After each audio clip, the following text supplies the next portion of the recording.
I bought my first microscope and I was disappointed. In this video I will show you why. This is the model that I found on the internet after doing a little bit of search.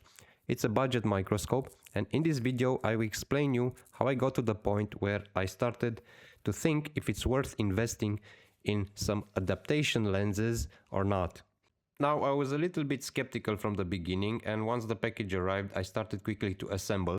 Now, after seeing the first images, the resolution was okay, but the field of view was very narrow. This was very disappointing. Okay, now what to do? So I found these on the internet, these lenses that claim to increase the field of view. I said to myself, let's give it a try.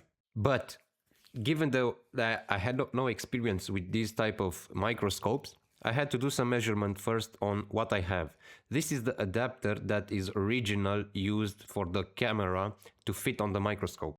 So I used the caliper tool and did all the outer line dimensions to see what exactly I need to order. Now these are the two lenses from the right that just arrived. Okay, let's start out with the first lens. This is a 0.35. Okay, let's see how things look like through this new lens. So at first glance, the image looks much better. I can see a wider field of view. Now let's exchange the lenses. I will try the second lens now. This is the 0.5. And this is how the image looks like. We can see it's a bit narrow than the first lens, but is acceptable. Now to show you in perspective, on the left side we have the original image. We can see this is very narrow, and if you have something to show to your audience, it's difficult.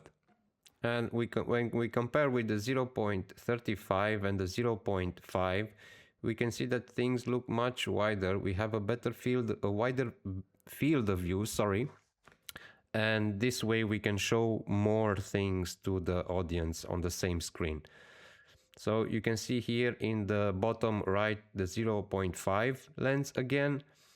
Yeah, I think I will go with the 0.35 because it offers you more in the same screen. So thank you for watching, and if you found something useful in this video, subscribe for more content like this. Thank you.